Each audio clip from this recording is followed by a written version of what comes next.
iFILM, London. iFILM. My name's Kugan Cassius, this is iFILM London. With me, I've got European Super-Middleweight contender, Mr. James DeGale. How are you, James? I'm fine, all good, you? I'm very well. I'm going to give you a situation here, right? If you had retained your own belt and won the Commonwealth belt, 2 weeks later George Groves gets announced with a European fight, how would you feel about that? I'll be a bit upset, yeah, I'll be a bit upset. But he weren't promoted by one of the best promoters in the world, Frank Warren. So that's why I got the chance. And obviously it was close, it was controversial. A lot of people did thought I won. So yeah. Is any part of you think that you may have jumped into a European title fight too soon? Maybe you should have had a fight beforehand? Or do you think on the back of a defeat, I know it was close, you say you win it, he says he won it, everyone's got their own opinion about it, but regardless, you were defeated, and do you think that you should have had maybe should have had a fight before you went into a European title fight? No, not really. As I say, it was very, very controversial, and Frank Warren done his business and got me the fight. So nah, I didn't want to just have like an 8-rounder or a little 10-rounder. I want meaningful fights. I don't want to be boxing 6 and 8 rounders. So I was pushing Frank to get it, and he got me a meaningful fight, and it's a great one as well. What do you know about your Polish opponent? I'm going to try and pronounce his name here. Piotr Wilczewski. I think you're spot on there. But I ain't seen too much of him, to be honest, but the bits I have seen, he's a typical Eastern European. He's tough, he's strong, he's technically all right as well. When he wants to box, he can box. But he's going to come to fight. He won't get in there and try and nick the fight or nothing like that. He's tough, he's strong, and he likes to win good. So it should be a good fight to watch. I heard you say in the press conference this is going to be your toughest fight to date. So you're booking this, obviously the belts are higher, but you're booking this tougher than the George Groves fight? Of course, really, physically, the George Groves fight weren't really that tough. It was a bit technical. I made it too technical.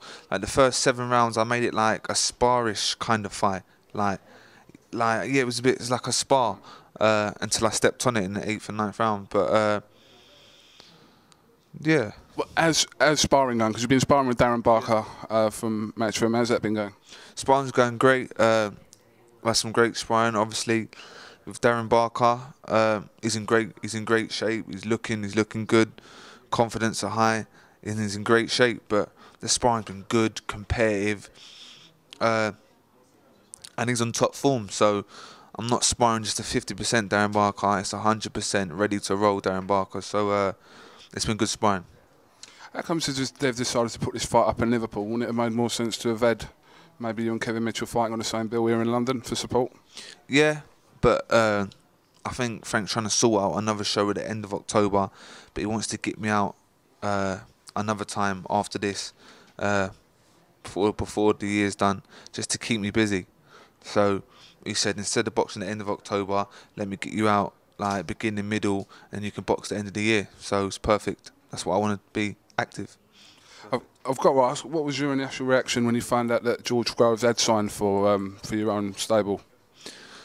Obviously, at first I was a bit shocked, but after I digested it and thought about it and spoke to Frank and spoke to my team, it was a good move, brilliant move.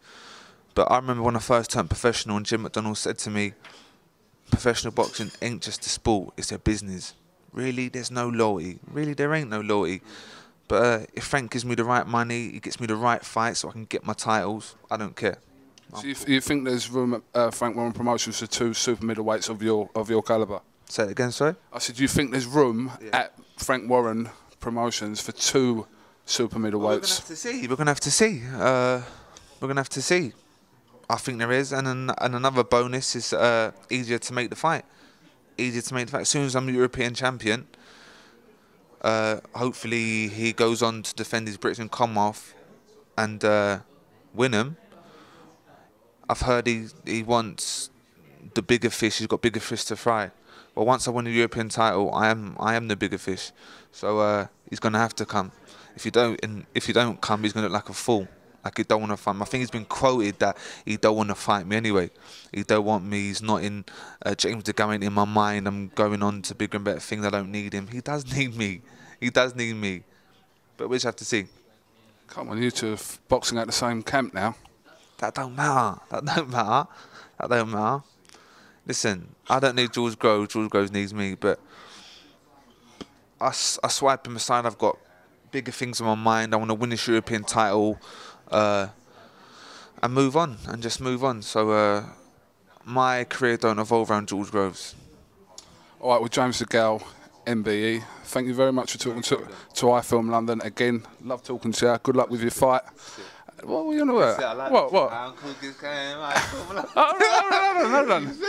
This is Kugan Cassius with the future European Super-Middleweight champion, James DeGale, Chunky DeGale, endorsing iFILM London. Go on, endorse. iFILM London, keep on watching, trust me. Big. All right, out.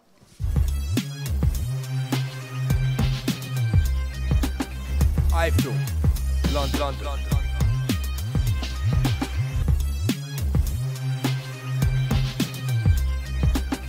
iFILM London.